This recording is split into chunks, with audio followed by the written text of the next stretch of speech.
สถานที่ปราสาทและพี่น้องเด้อข้างหลังของวาวจันทร์เนาะเป็นปราสาทหมู่บ้านนาแพกเนาะเมืองอาจสะพังทองแขวงสะวรรณเขตพี่น้องเนาะเอาเล็กๆสบายดีป้าลุงไงลูก สบายดี ต้องสบายดี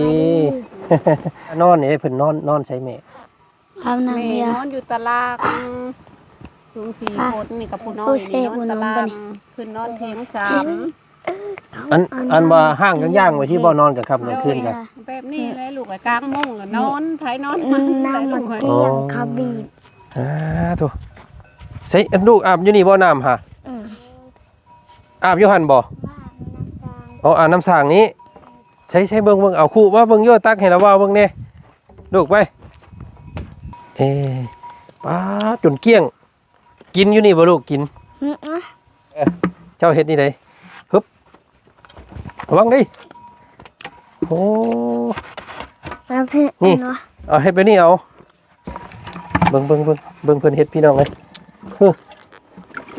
โอ้ยตักบาเดียวก็คุณแหละน้ำก็ได้โอ้ยมันสิเป็นแต่อาบบ่นี่เนาะหิวซอยอ้ายเด้ครับเดี๋ยวหิวซอยกันปุ๊บโอ้ย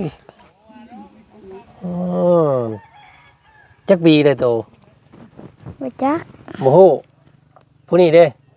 บ่จัก บ่จักคือกันได้แล้วบ่8 ปี9 ปีได้แล้วบ่ลูก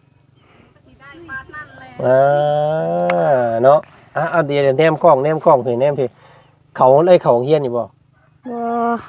บ่ได้เขาเฮียน ไปเขาเลยช่างเขาไล่ตีฮอดนาพี่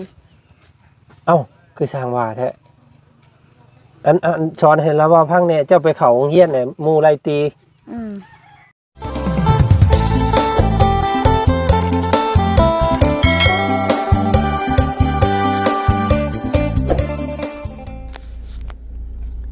พาข่อยมาใส่เนาะป่านนี่พี่น้องเอ้ย หมุนปลาไปพิษพี่น้องเอ้ยหลังจากหมุนปลากล้วยมาลายแล้วบ่ ไอ้คักบ้าน พาข่อยเอาโฟดอยู่ทางไหนเด้พี่น้องเอ้ยเนาะเห็นทางเบาลีเพิ่นส่งโลเคชั่นให้พี่น้องเอ้ย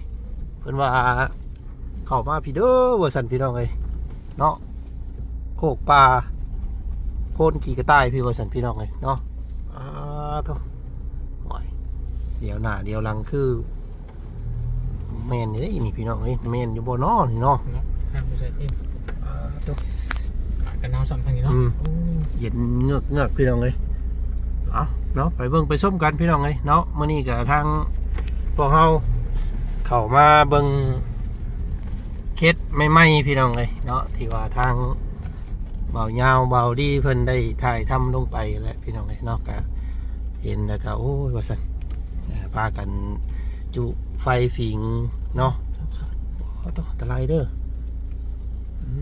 โอ้ซุปตรงนี้ก็เอาเล่นนี่อุ๊บไปพี่น้องเนาะมาเบิ่งมาส้มน้ำกันมื้อนี้เนาะไปทางใดเอาอันดีเพิ่นบอกว่าตรงเข้ามาเลยว่าซั่นพี่น้องตรงสบายสี่แยกไม่เรียกซ้ายเรียกขวาบ่ เบิ่งห้อยตีนรถเพิ่นเอาผ่านไปบ่ช่อง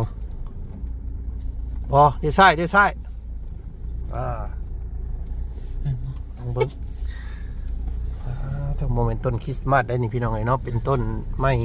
กระดาษต้นไม้บิ๊ก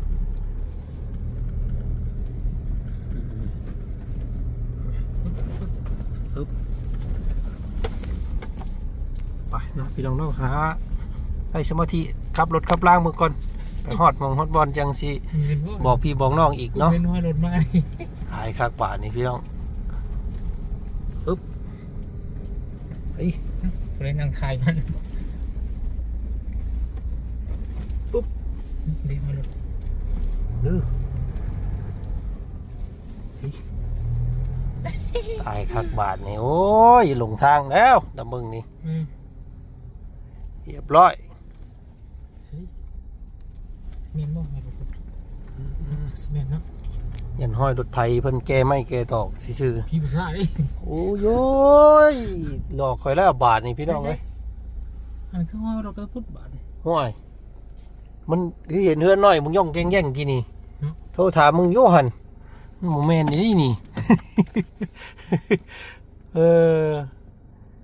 ถึงพ่อจังว่าเฮือนอยู่หิมทางหันกับเมนเด้อแต่บ่มีคนอยู่ซื้อเพิ่นว่าอันนี้แล้วข่อยว่าเมนแท้ๆรถเอาถามทางก่อนบาดนี้พี่น้องเอ้ยไปพุ่นแล้วไปคำนั้นก็สิไปอันออยรถอยู่พุ่นคือเก่าไป มายาวมันคือว่ามิปลาไม่บิ๊กบาดนี่เขามาแล้วมาฮอดไอ้สามแยกตัวนั้นเขาเลี้ยวซ้ายมาบาดนี่ นี่แม่นได้ผู้แม่นผ่านพี่ภาษามานี่บ่โอ้ยคนหัวจนลุกมีกี่นี่โทษ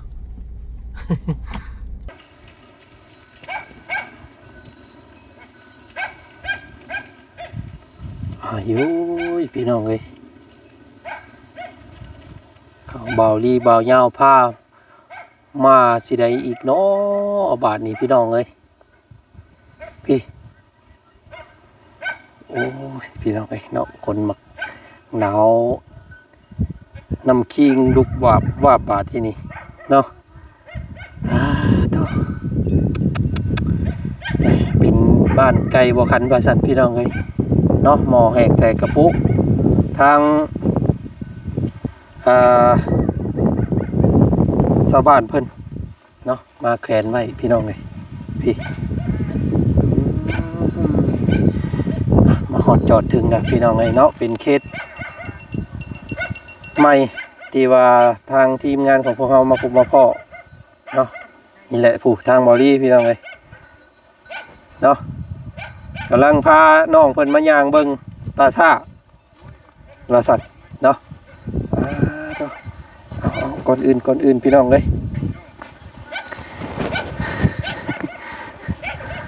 พี่น้องเนาะก่อนอื่นเด้อ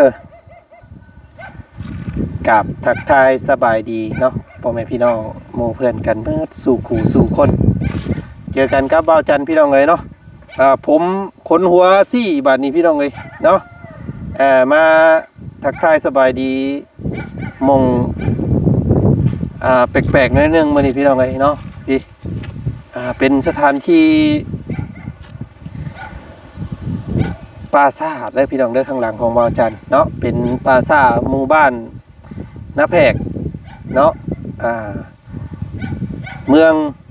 อาจสะพังทองแขวงสะวรรณเขตพี่น้องเนาะตอนนี้ทางบ่าวจันก็ได้มาว่าสิเข้ามาหาครอบครัวหนึงเนาะเป็นครอบครัวน้องๆที่บ่าวดีเพิ่นมาพบมาพ่อนั่นแหละว่าซั่นซะเนาะหาบบ่ลุงตุงต้วยมาว่าซั่นมื้อนั้นพี่น้องเอ้ยเนาะมื้อนี้ก็เลยพาเขามาเบิ่งตัวจริงก่อนพี่น้องเอ้ยเนาะบ่เคยพบเคยพ่อจักเทื่อว่าซั่นพี่น้องเอ้ยเป็นเคสใหม่เนาะอันนี้เป็น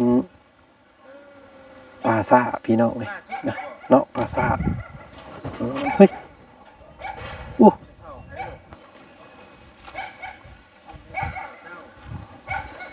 หมากับสัตว์เห่าเนาะพี่น้องเนาะหมากับฮอนโยบานี่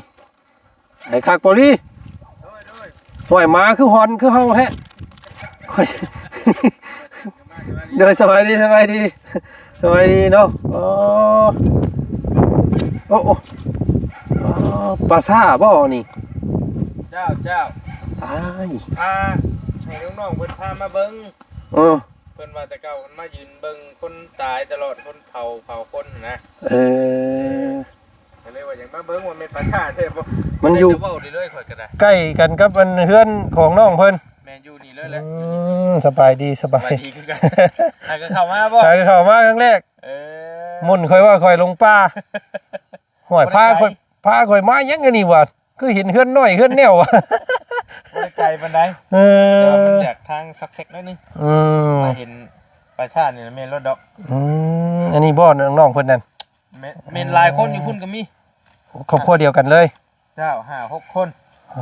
อยู่พุ่นก็มีเพราะว่าข่อยเว้าวันแรกๆน่ะข่อยเว้าว่าเพิ่นอยู่ใกล้ปลาซ่าเลยยังบ่ทันพามาเบิ่งจักเทื่อหั่นน่ะยันว่าพี่น้องเพิ่นว่าบ่ใช่ว่าปลาซ่าเว้าทั่วไปจักหั่นน่ะ ก็เลยอยากพายางมาเบิ่งให้เห็นภาพคักๆเลยวัน มี นี้ แต่ซื่อแต่เก่าเนาะ จะชื่อ โอ้ย แล้วชุ่มให้เบิ่งอยู่แต่ว่าวันนี้เรามาเห็น อืม นี่แหละนี่น้องไง ตัวจริงเลย บ้านใหญ่บ่ฮัมบ้านใหญ่หรือบ้านน้อยบ้านใหญ่เลย รวมอยู่นี่เบิดหน้าเพกนี่ออกมานี่เบิดเลยเนาะ แม่นบ่แม่นนี่หน้าเพกน้อยโตน้องกลมนอกนั้นมันมีประชาหนึงข้างหน้า หน้าเพกน้อยอยู่พุ่นนั่นนี่หน้าเพกใหญ่เนาะนี่สิเป็นประชาใหญ่นี่แต่ว่าอยู่ในนี่พี่น้องก็ดีอยู่มันอยู่ในนี่ ตัวเนาะฉันคอยเมื่อถ่ายเพื่อนเด้อคอยอยู่นี่จักเนื้อใดแบบว่าคนหัวอยากลุกไปได้เป็น โอเคไม่ทำไปนอกขอย่านได้เคยได้เอาเด้อผู้เนาะโอ้ยโอ้อย่าได้เนาะ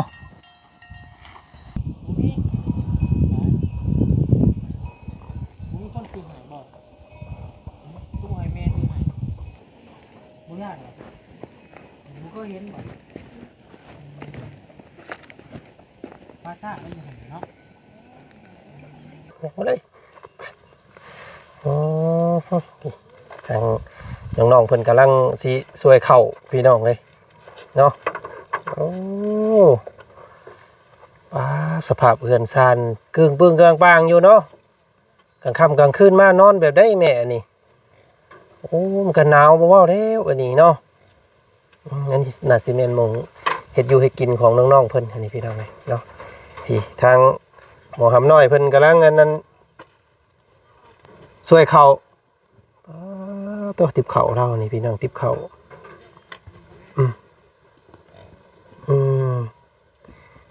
สบายดีปังคำสบายดีเนาะโอ้ช่วยเขาหนึ่งเข่าหลายแท้พี่น้องเลยเนาะหลายคนกินจะคนกินลูก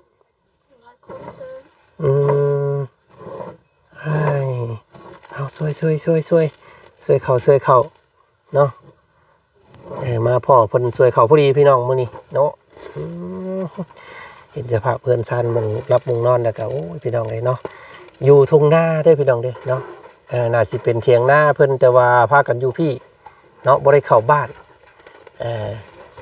คาดว่าแบบนั้นนะพี่น้องเลยเพราะว่าลูกๆหลานๆเพิ่นพากันนอนเข้าบ่ลูกอยู่ข้างดุมตารางเจ้านะ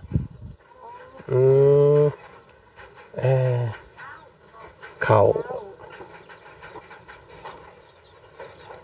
เอาสวยเข่าแต่พากันมาพี่แล้วลูกเด้อ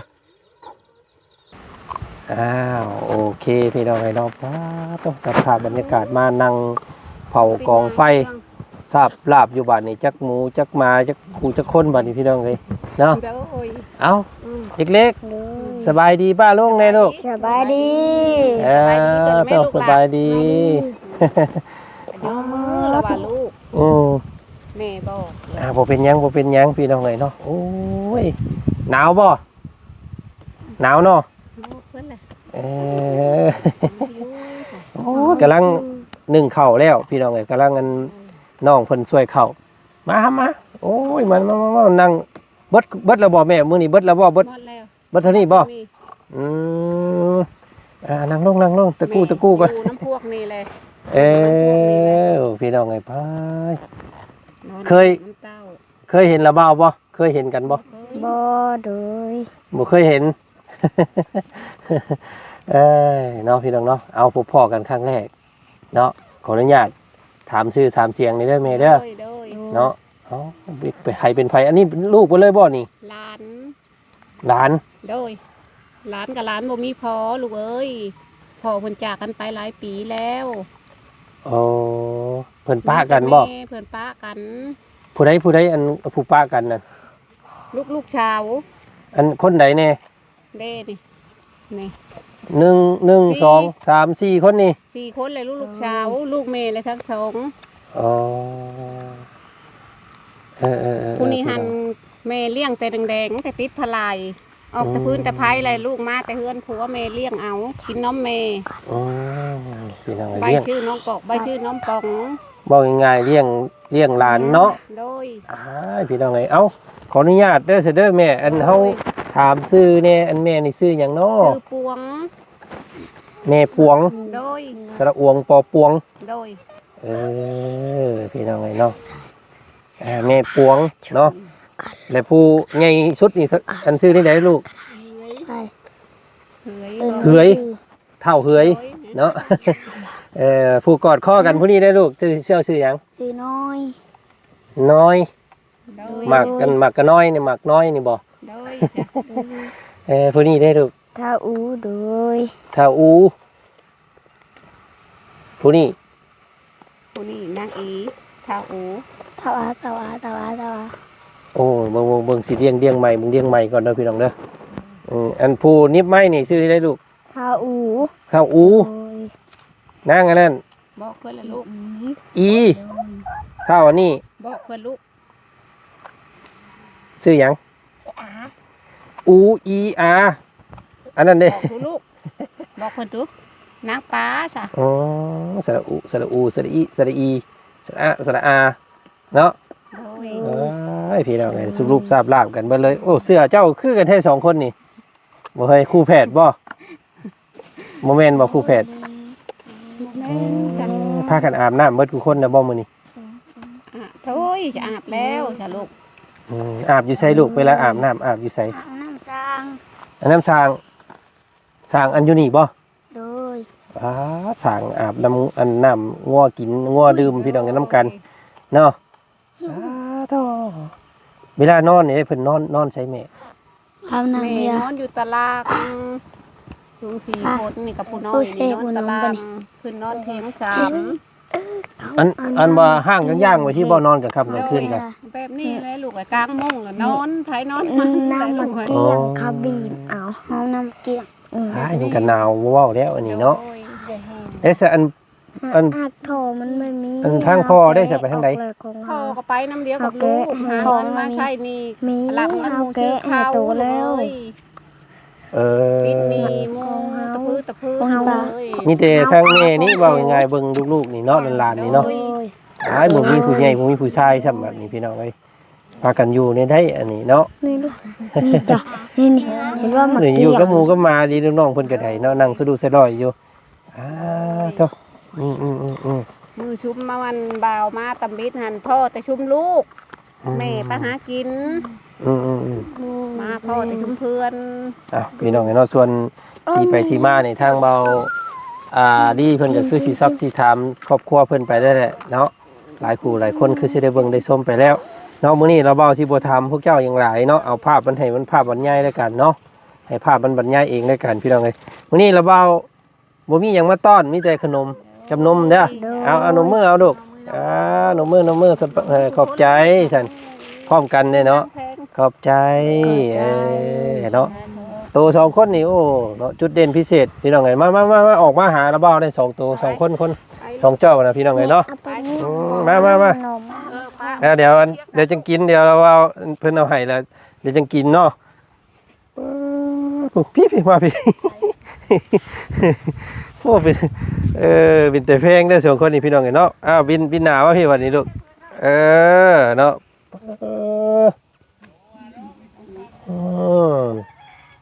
จักบีเลยโต บ่จัก โมโหผู้นี้เด้ บ่จัก บ่ชักคือกันได้ระบอบ8 ปี 9 ปีได้ระบอลูกเนาะเอาเดี๋ยวแนมกล้องเพิ่นแนมพี่เขาเลยเขาเฮียนนี่บ่ บ่ ไว้เขาเฮียน ไปเขาเลยช่างเขาไล่ตีฮอดนาพี่ เอ้าคือสร้างว่าแท้อันสอนให้เราว่าพังเนี่ยเจ้าไปเขาเฮียนเนี่ยหมู่ไล่ตีหมู่ผู้ชายนี่บ่เจ้าเข้าตอนนั้นเจ้าเข้าปอใด เข้าห้องปหนึ่ง เข้าห้องปหนึ่งหมู่ไล่ตีบาดนี้โอ้ยปบมาหน้าบาดนี้อย่าเลยบ่ได้เข้าเลยตายคักบาดนี้สิได้สิเขียนเป็นเสิลูกอันสิอ่านเป็นอ่านตัวกอตัวยังนี่เป็นบ่ บ่เป็น ตายคักบาดนี้โธ่เนาะนี่พี่น้องยังบ่ทันอาบน้ำได้เบิ่งแข้งเบิ่งขาแตกบ่เลยเนาะ เราเบาให้พาไปเบิ่งหมุงเจ้านอนได้บ่ ได้ เจ้านอนหมุงไหนพุ่นล่ะ คนนั่ง ไปเราไปพาเราเบาไปเบิ่งเจ้านอนหมุงไหน2คนเพิ่นโอ้ได้เสือใหญ่กว่าคนพี่น้องเอ้ย อันนี้ เนาะ ฮะ ห่างนี่นอน นอนอยู่นี่ อืม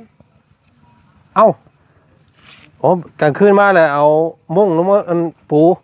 เอามุ้งกลาง บ่แล้ว บ่ได้กลางมุ้งเลย อืม ห่วยมันยุ่งบ่ครบบ่ลูก บ่เฮ้ยเขาแก่งงัว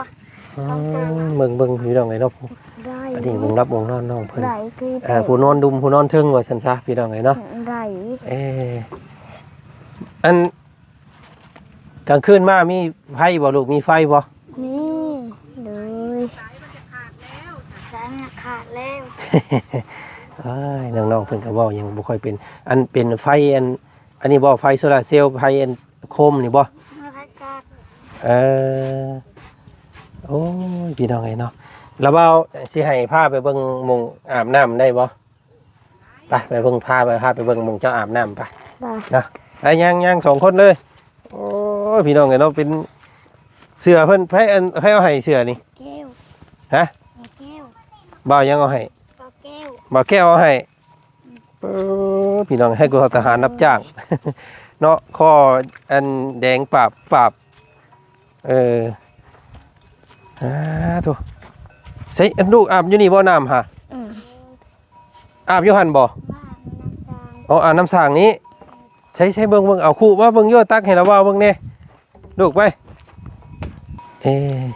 ป้าจนเกลี้ยง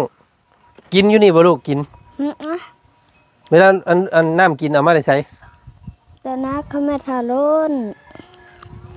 ไปเอาอีกนะไปเอาอีกหมองนึงบ่แม่นบ่อยู่นี่ไว้อาบซื่อๆมัน อืม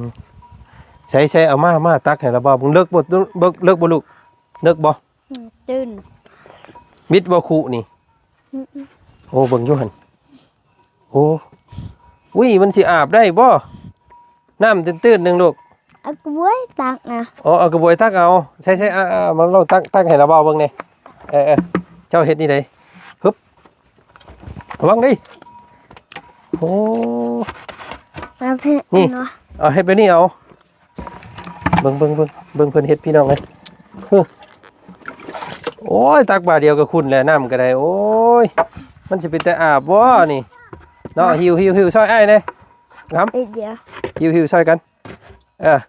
ปุ๊บโอ้ยต้องขึ้นมาบ่นี่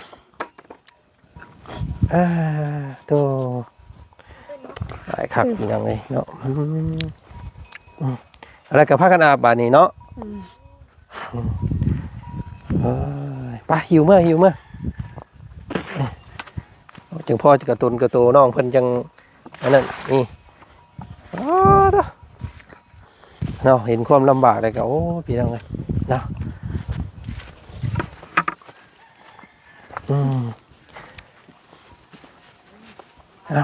มายืนเฮี้ยงกันก่อนลูก3คนชุมเจ้ามาไว้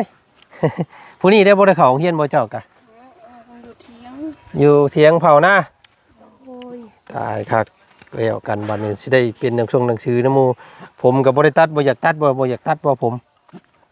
อยากตัดอยู่ อยากตัดอยู่เนาะ มันบ่มี มันบ่มีหัวหนึงเท่าใดเพิ่นจ้างตัดอยู่บ้านคนละเท่าใดเพิ่นตัด เอาตัดเอามือตัดเอา บ่เคยจ้างจักเทื่อโอ้ตายคักบ้านนี่เพียงเนาะเป็นยังคือมานอนอยู่หน้าคือบ่เข้าบ้านลูก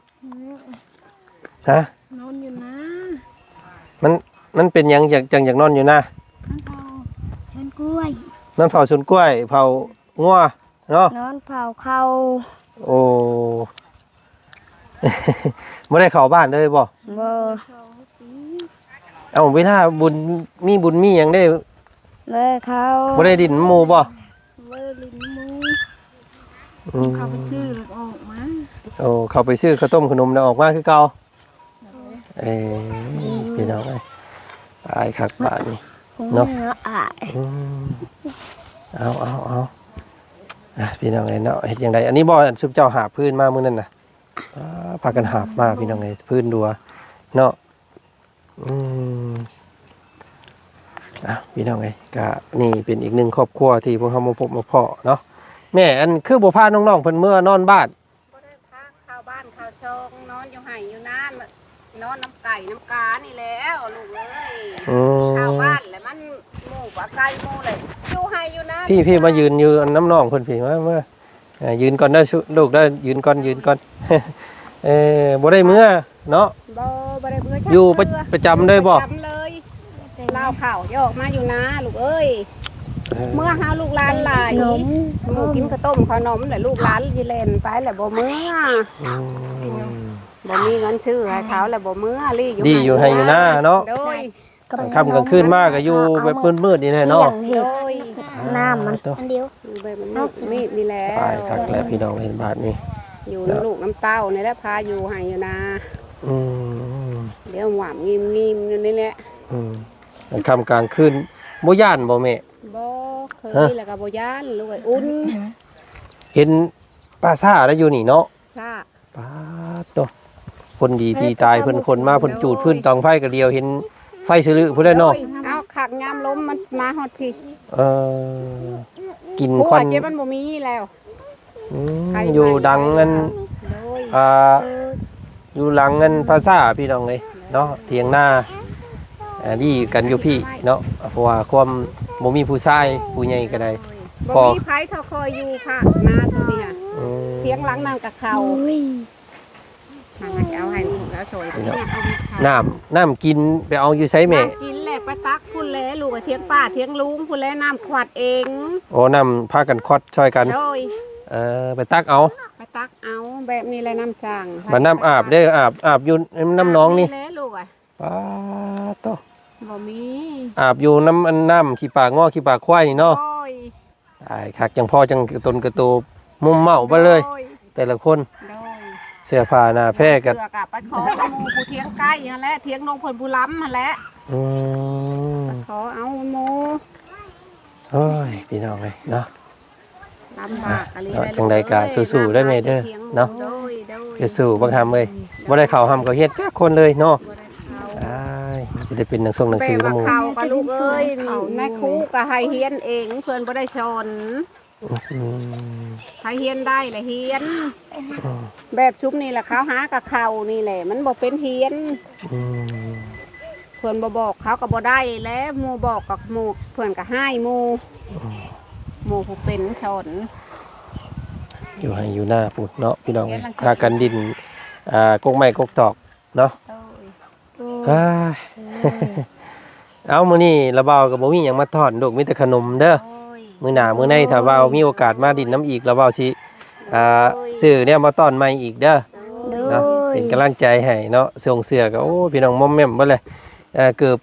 ใส่หยังมีอยู่ว่าเกือบเก็บ บ่มี บ่มีใส่แบบนี้เลย ยังใส่แบบตีนยาง โอ้ยตาย อยาก สุดๆเนาะพี่น้องเนาะ ยามหาเห็ดหาหอนก็บ่ได้ใช้เกิบบ่ได้ใช้หยัง อืม แล่นไปเห็นเห็ดกะไปค่ำกลางคืนก็บ่ได้ใช้เกิบ เนาะมีแต่ว่ากลางค่ำกลางคืนก็เบิ่งเด้อมีตู้เด้อเนาะเบิ่งกันได้เบิ่งงูเบิ่งแง้วเด้อปลา โด เนาะ ย มื้อหน้ามื้อในเดี๋ยวเราเบาสิมีหยังเราเบาสิมาต้อนใหม่อีกเด้อ โดย มื้อนี้เราเบาไปก่อนเด้อลูกเด้อ โดย ไปซะเนาะลูกเนาะ สบายดี สบายดี สบายดี โอ้ยพ่อแม่ปะกันแล้วก็เลี้ยงหลาน เฮ้ เฮ้ ย ย ผักมากระบอก มันเอายังให้อันนี้ มือจะเพื่อนเลยลูก เอาให้เราเบาบ่ โดย คือบ่เอาไว้กินเอง กินแล้วจะบอกเพื่อนลู ฮะ กกินคู่มือ โอ้เพิ่นเอาโอ้บักกระบอกผ้าเองบ่นี่ โดยผัก อื เอา มได้ของป่าพี่น้องมื้อนี้ โดยผู้ทมค่ะ โอ้ขอบใจเด้อ โดย ขอบใจเด้อขอบใจเด้อ ขอบใจ ขอบใจเราว่าสิมื้อหน้าเราว่าสิมาหาใหม่เด้อลูกเด้อ โดย เนาะชื่อได้ตัวชื่อได้ ชื่ออู ชื่ออูอีอูเอ๊ะไปเนาะลูกก็ได้แต่ละคน เอาพี่น้องไงเนาะเอ้ยใครอยู่มันยามนี่มันเย็นแน่เนาะยามร้อนนี่บ่เว้าได้นี่พี่น้องเอ้ยชูพื้นหลังไฟพิงเนาะพากันนอนอยู่แบบนี้เลยพี่น้องเอ้ยกลางคืนมาอืม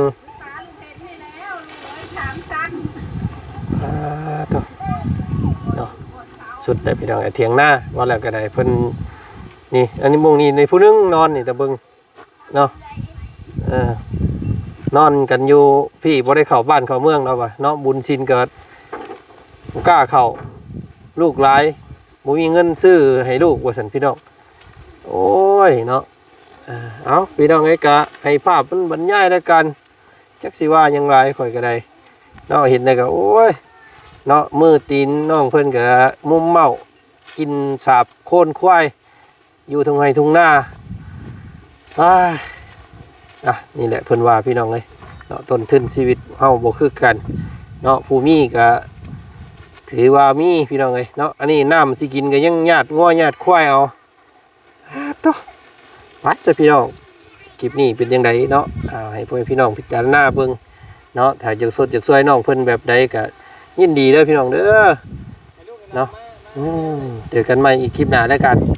คลิปนี้ขอนำเสนอสำนี้ก่อนไปแล้วสบายดีเอาเงาพี่น้องเอ้ย